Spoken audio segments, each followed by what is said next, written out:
एक गांव में एक आदमी रहता था जो भगवान के प्रति बहुत श्रद्धा रखता था। वो भगवान की भक्ति में लीन रहता था। एक दिन उसी गांव में बहुत तेज बाढ़ आई। गांव के सभी लोग अपनी जान बचाने के लिए पहाड़ों की तरफ भागने लगे, लेकिन यह आदमी गांव के बीचों बीच एक पेड़ के नीचे हाथ जोड़कर बैठ गया। तभी यह गांव का भागता हुआ आदमी आया और बोला, अरे भाई जल्दी चलो, नहीं तो तुम डूब जाओगे। यह आदमी बोला, मुझे मेरे भगवान पर भरोसा है, वो मुझे बचा लेंगे, तुम जाओ। फिर एक आखिरी नाव आई। नाव में बैठे लोगों ने कहा, अरे भाई तुम पागल हो गए क्या? पानी का लेवल बढ़ रहा है, जल्दी से नाव में आ जाओ, नहीं तो डूब जाओगे। लेकिन ये आदमी फिर बोला, मुझे मेरे भगवान पर भरोसा है, वो मुझे डूबने नहीं देंगे। अब धीरे धीरे पानी इतना बढ़ गया कि उस आदमी को पेड़ पर चढ़ना पड़ा।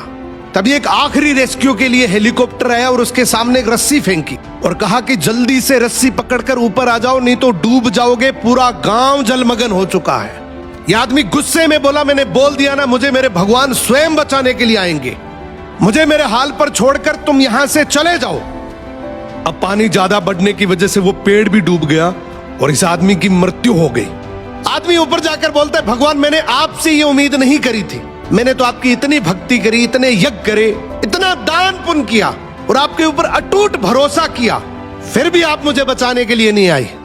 भगवान बोले, मैं तुझे बचाने के लिए एक बार नहीं बल्कि 3 बार आया था। पहले उस आदमी के रूप में, उसके बाद नाव के रूप में, और आखिर में तू फिर भी नहीं माना तो तेरे लिए हेलीकॉप्टर भी लेके आया, लेकिन तूने हर बार मौका ठुकरा दिया, इसलिए मैं तुम्हें बचा नहीं पाया। इसी तरीके से इस दुनिया में बहुत से लोग हैं जो अपने जीवन में बहुत दुखी हैं, लेकिन कुछ करते नहीं हैं। वो कहते भगवान जैसा चाहेगा वैसे जिंदगी चलती रहेगी, जो करेगा भगवान ही करेगा। वो हमेशा किस्मत के भरोसे रहते हैं। दोस्तों, भगवान हमेशा हमारी मदद के लिए किसी न किसी को जरिया बनाकर भेजता है, हमें आगे बढ़ने के बहुत से मौके देता है, लेकिन ये पूरी तरह से हमारे ऊपर डिपेंड करता है कि हम उस मौके को मौका समझते हैं या हर बार की तरह धोखा।